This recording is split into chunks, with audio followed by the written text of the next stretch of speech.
कादिर साहब, ये बताइएगा, अब आज बुशरा बीबी साहिबा की रिहाई मुमकिन हो सकी है। एक तवील अरसे बाद 264 डेज़ के बाद वो रिहा हुई हैं। अमेंडमेंट भी हो गई है, 26वीं यानी तरमीम भी हो गई है, नए चीफ जस्टिस का अनाउंसमेंट भी हो चुका है।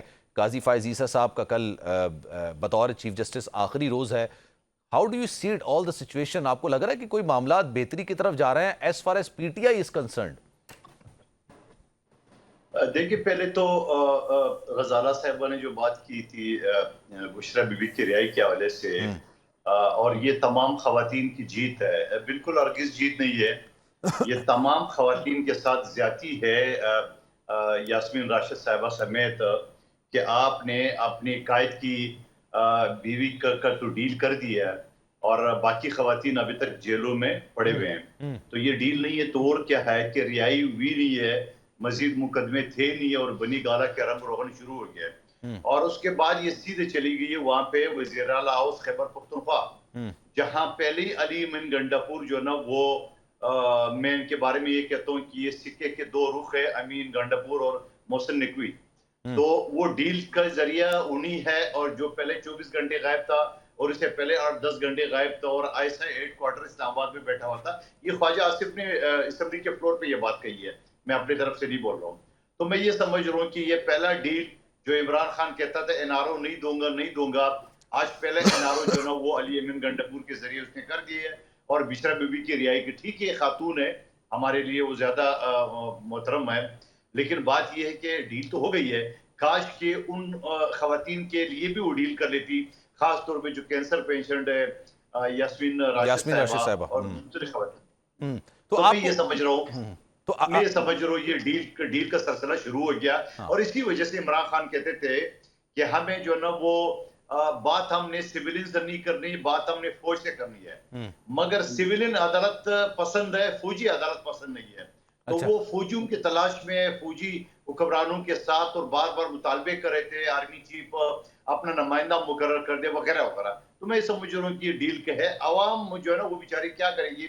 आप देख रहे हैं अवाम को आपने घसीटा, अवाम को आपने बार बार इस्लामाबाद लाया, तोपों के सामने, गोलियों के सामने, शेल के सामने, और दूसरी तरफ अली गंडापुर साहब सुलेमानी टोपी पहन के और उन्हीं पुलिस वालों के पाँव के नीचे से गुजर के और वो खैबर पख्तूनख्वा हाउस आ जाते हैं, और वहां जाके आईजी उनका बटवा भी छीन लेता है, मोबाइल भी छीन लेता है, शनाख्ती कार्ड भी छीन लेता है, मगर वो हाथ नहीं आता है।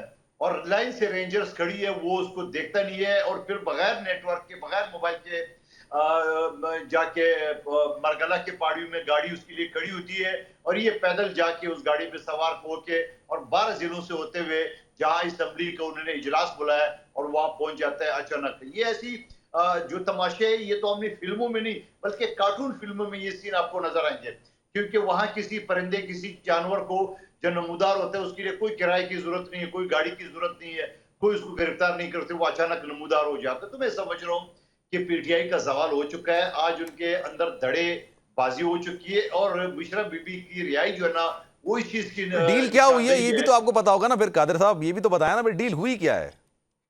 डील यही हुई है कि अली गंडापुर साहब वो कामयाब हो गए और इनकी बहनों को जो है ना वो अंदर करा के बुशरा बीबी को रिहा कराया, और क्यादत इनके हवाले करने की जो है ना प्लान बन रही है।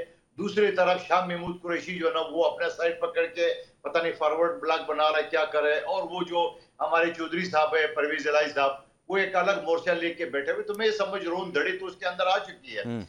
इसमें भी कोई शक नहीं है कि अवाम उसके साथ है, मगर आवाम को तो उन्होंने बेयारो मददगार छोड़ दिए।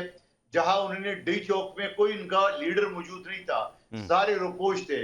जहां अली गंडापुर खुद जिस हुजूम को 24 घंटे या 36 घंटे वहां पे रोड पे गोलियों का और शेलों के सामने छोड़ते हुए और वो पुख्तनख्वा उस पहुंच जाता है, तो ये डील नहीं है तो और क्या है?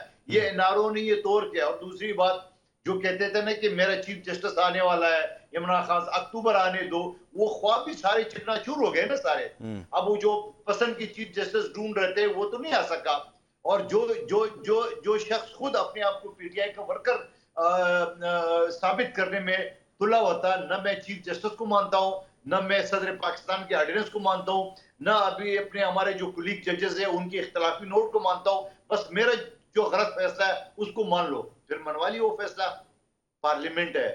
मैंने पार्लियामेंट के अंदर खड़े होकर नारा लगाया, जाग पार्लियामेंट जाग। पार्लियामेंट सुप्रीम है, कोई पाकिस्तान में अदारा जो है ना पार्लियामेंट के ऊपर नहीं है, पार्लियामेंट सबके ऊपर। पार्लियामेंट आज चाहे सुप्रीम कोर्ट खत्म कर सकती है, पार्लियामेंट आज चाहे 10 सुप्रीम कोर्ट बना सकती है, पार्लियामेंट की मर्जी है। ये जो टीवी पे आके ये शोबाज वकील जो आते हैं ना, जरा इनसे पूछ उनके बारे में सुप्रीम कोर्ट ने खुद क्या कहा, ये काली बेड़े है।